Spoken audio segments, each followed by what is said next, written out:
It is a real pleasure to welcome you here today on behalf of the Red Deer Youth Homelessness Strategy Group. I am Roxana Nielsen-Stewart, and I'm a Community Development Supervisor with Social Planning. And I often get asked about my work, and of course the question comes up, do we have homeless individuals, and how many are there in Red Deer?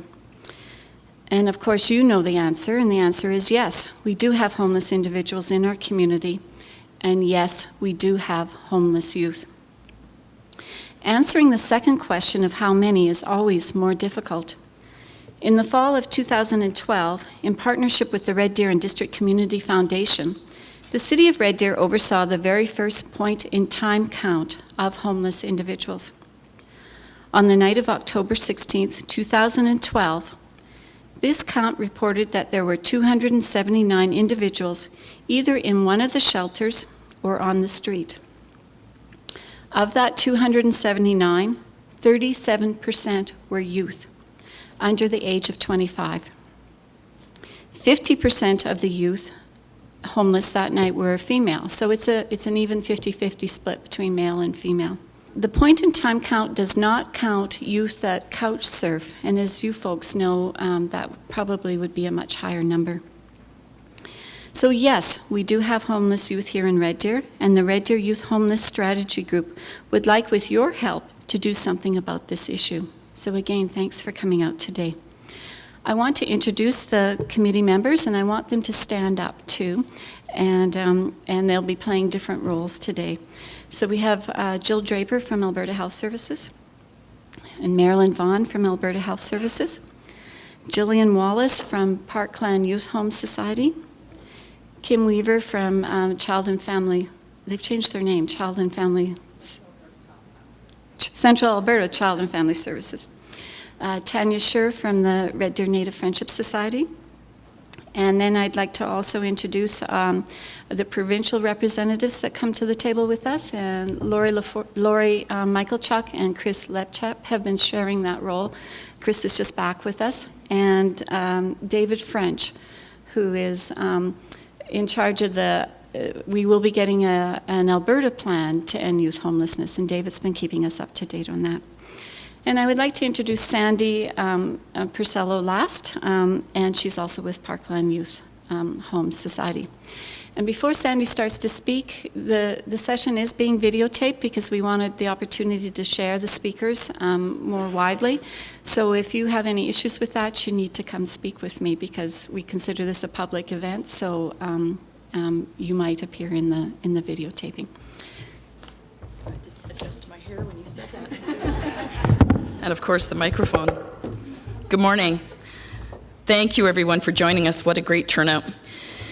The Red Deer Youth Homelessness Strategy Group has a current membership of interested, this is always a game when you're 5 feet tall, interested and interesting, intelligent, and determined individuals.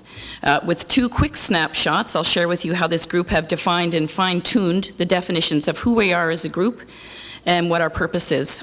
Number one, our vision is a place where youth have a home. Beautifully clear and uncomplicated statement. Number two, our mission is to have an integrated approach to working with the entire community to address youth homelessness through prevention, early intervention, education, advocacy, housing, and supports. A longer but excellent distillation of so many important aspects, yet again into one concise statement. Now, before we get truly into the content of our day, I'd like to have you indulge me in a bit of an exercise. I'm a visual thinker, so I'm going to share that and impose that on you, actually. I'd like to invite you to walk back in time with me for a moment. In your mind's eye, back to your teen years, say 16 or 17. Have you got a visual? It can be scary. And of course, it will be a longer walk back for some of us than others. Now envision your home at the time. Large, small, quiet, noisy, city, country. Are you there? What were mornings like in your home? Sleepy, hungry, happy, moody? Did your family gather for supper? Did you talk about your day around the dinner table? How about rituals? What did it look like in your house when you were a teenager? Birthdays, What kind of celebrations occurred? Holidays, what did those events look like? And more importantly, what I would like you to do is to think about how that felt. Because there's an essence of feeling that goes with our memories. Now what I'd like you to do, keeping that younger self in your mind's eye, I want you to strip it all away. Keep your young self in the fore and take away the routine and the ritual. Take away the love and the support. Take away the kitchen. Take away the bathroom. Take away the walls. Take away the roof. Take away a warm, safe place to sleep. And there you are. Are you with me? A 16-year-old, all alone. And now with that feeling and rather somber thought in mind, let's hunker down into a day of learning and possibilities.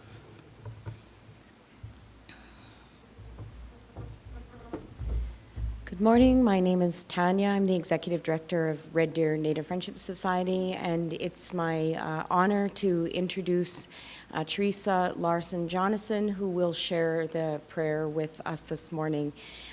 Teresa is an elder in our community and works as an elder at the Friendship Center, and I would like to present protocol and ask that she would pray for us today as a group as we do our work, and also that that she would pray for us as the homeless strategy group, that we would continue to do good work together in a good way, and find good interesting solutions to our challenge.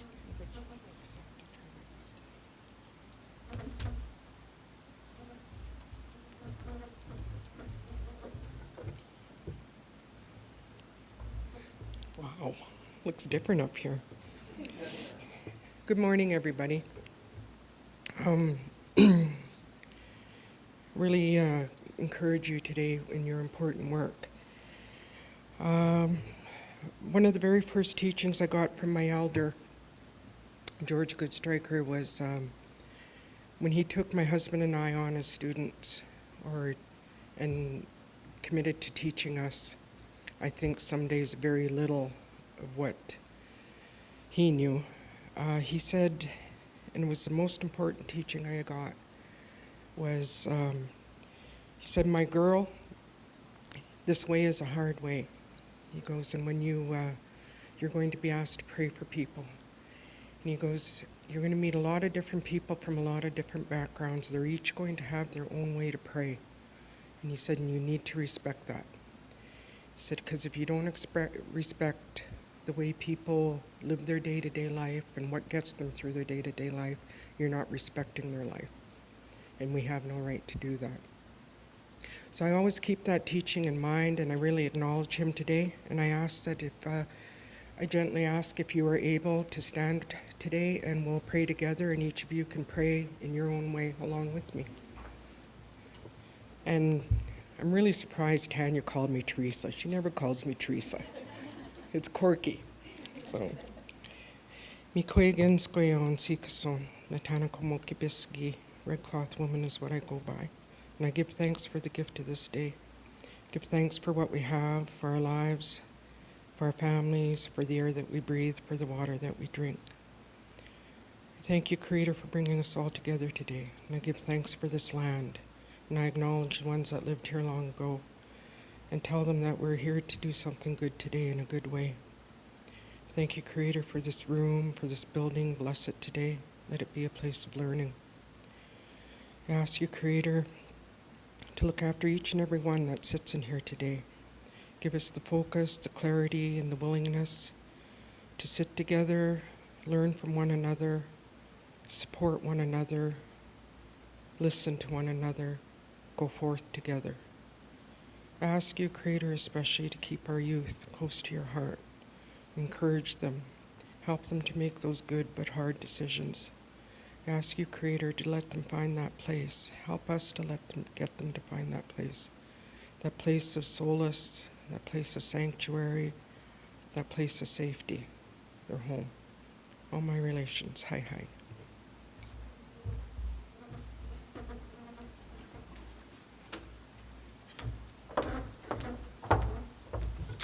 Good morning, everybody.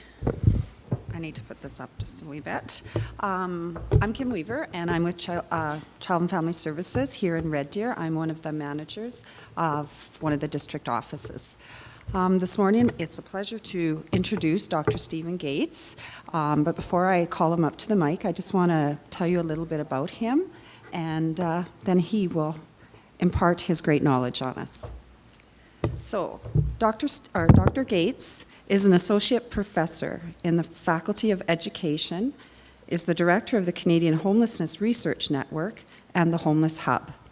He is committed to a research agenda that foregrounds social justice and attempts to make research on homelessness relevant to policy and program development. His research on homeless youth has focused on economic strategies, health, education, legal, social issues, and more recently, he has focused his attention on policy and in particular, Canadian response to homelessness. Dr. Gates has played a leading role in knowledge dissemination in the area of homelessness. York, the university where he practices, played host in 2005 to a Canadian conference on homelessness, the first research conference of its kind in Canada. In addition, York University now hosts the Canadian Homelessness Research Network and the Homeless Hub, the first comprehensive and cross-disciplinary web-based clearinghouse of homelessness research in the world. The focus of this network is to work with researchers across Canada to mobilize research so that it has a greater impact on homelessness policy and planning.